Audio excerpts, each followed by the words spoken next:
Hey, what's going on, everybody? Today we're going to be looking at this guy right here. And we did the unboxing for this not too long ago. Really nice. It's got a little glass window on each side. The main side with the branding doesn't light up, but the other side does light up. Depending on your source, it'll change color. You have a 4.4 and a 3.5 millimeter. You have function buttons, volume, and M mode button, volume up and volume down, but they do different things. You can change the high-low gain with those and the filter settings. Comes with this nice USB cord right here, and it also does have this adapter. It doesn't have a Apple adapter, so if you're looking for if you're using Apple devices, then you just need to get an adapter. They're usually quite cheap. So I'm just going to leave it right here for now, out of the way. Okay, let's cut to some of the specs here. It was not easy finding these, but thanks to the company for sending me these. So of course you get the portable amplifier, you get a manual, you get the USB-A adapter, C to A, you get a C to C cable. The three buttons that you see on the side are as followed. You have the multifunction button, which is the M. You have the volume up, volume down. Of course, there's an indicator light there. You have your C connection, 4.4 and 3.5. Now, you have a UAC 1.0 and UAC 2.0. And the color will change. There'll be red flashing, yellow flashing for the 1.0. Then you have a solid red, green, blue, yellow, cyan, and purple, depending on the output and the impedance, low impedance, high impedance. In UAC 2, low impedance would be red, green, blue. High impedance would be yellow, cyan, and purple. Don't worry, I'm getting to how it sounds too. So UAC mode, you press and hold the function button. You can also double click on the play and pause for the next track. The M button, double click for next track, triple click for previous track, long press to switch output level modes. Increase volume with the plus button, long press is continuous volume increase. The down button, single click, decrease volume by one level, long press, continuous volume decrease if you want to just go down like really fast. Pressing button 2 and 3 together, both will switch the filter modes, so that's the plus and the minus, will switch the filter modes there. So it has 8 selectable PCM filter modes. First mode, minimum phase. Second mode, linear phase, fast roll off. Third mode, linear phase, fast roll off, without the I don't know if I'm saying the word right, apodizing. Fourth mode, linear phase, fast roll off, ripple. Linear phase, slow roll off is number 5. Number 6 is minimum phase, fast roll off, off. 7 is minimum phase, fast, slow roll off, off. And 8 is minimum phase, slow roll off, dispersion. So mode switch when the 7, white LED flashes 1 time. Mode 8, white LED flashes 2 times. Now the chipset on this is a ESS chip. It is an ES9039Q2M, exactly like the last one that we did. So I was expecting it to sound similar, and it does sound similar, but there are some differences, and we'll get into that when I cover the sound. I'm trying to go as fast as I can here for you, so we don't lose you. So single-ended, low impedance, 1 VRMS, high impedance, 2 VRMS. Then we get into balanced. You have 2 VRMS and 4 VRMS. In that,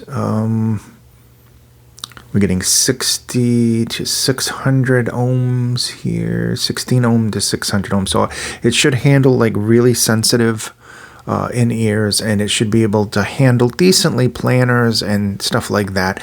You're not going to be blasting your ear off with a planner or a 600 ohm, that's for sure. Even a 300 ohm.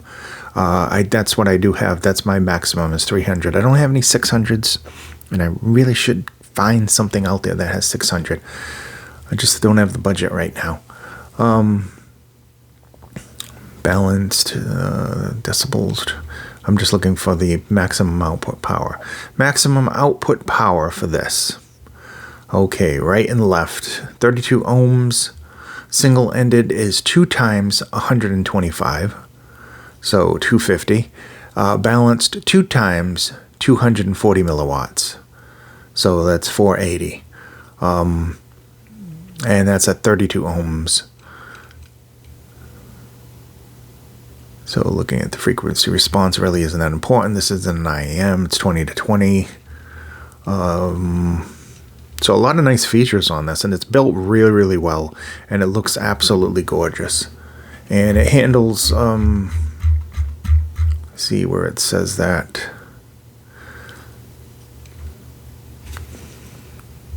So I know that it handles DSD files, and does it say on it? Yeah. Let's see if it says it on the back here. Supports PCM formats, 44.1, all the way up to 768 kilohertz. DSD all the way up to 512.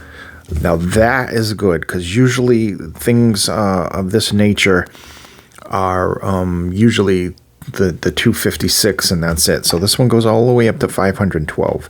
It is all metal except for this little glass window on each side.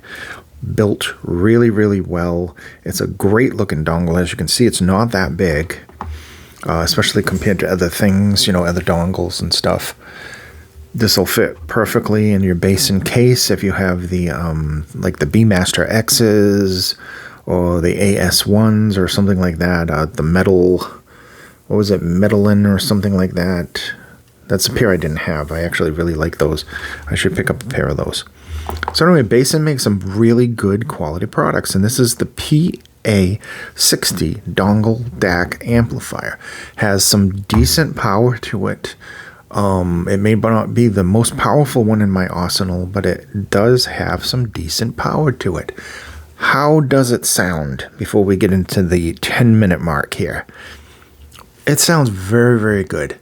Like all their products, it is really good clarity, details going on there. Now, unlike the Octave, which was just purely neutral and detailed, this one is detailed, neutral, but there is some warmth there. There is some enhancement in the lower end. It's very good dynamics. Really nice, crisp kind of highs, mid-range. The technicalities on it are very, very good. They come across really well. I would basically call this a warm neutral, not overly warm. It's not overly colored, but I would call this a warm neutral with very good details and, good neutrality when it comes to the mid-range. With that little hint of warmth in there. Good bass quality, excellent dynamics overall, excellent kind of nice treble performance, sparkly and airy, but not overly enhanced. It's more on the linear side. And that's basically it. Now, there's a lot of good functions on here. Like I said, you go into the gain mode by pressing those, and you have your mode selector for that, and you have the different filters to go into. So you have these 3 buttons. There aren't any switches on it like the Octave for the high and low gain, but it's easiest to access just by pressing the buttons. It's on the manual in the back. Here's just another look at the specs up close on this. Overall, I'm really liking this product. Now, I had it in my mission. I said the next dongles that come in, I'm going to put all the other dongles away, even though there's a lot of them on there that I love, like the Quest Dial and the FIO and the Yuki. And I said I'm going to just use, when I use a dongle, I'm just going to use the next ones that come in. And I have the Octave and this. And they do have the same chipset, but they're a little bit different in the performance. And I do not have the specs on what the OP amp in this is. I don't know if it's the same. I know that the DAC chip is the same. But overall, the performance is a little different with this one. And this one is more toward an enjoyable kind of feature than anything else, but it is for good in its detail and technicals. So it's definitely something I could use every single day. Thank you again for watching. This has been the PA60 dongle DAC portable amplifier from BASN, which I call BASN. I don't know if I'm saying that wrong, but that's what I call them. I've had a lot of their in-ears over the years, and they make a quality product. A lot of them still have lasted for a long time. Thank you again. Be safe, and I'll see you in the next video.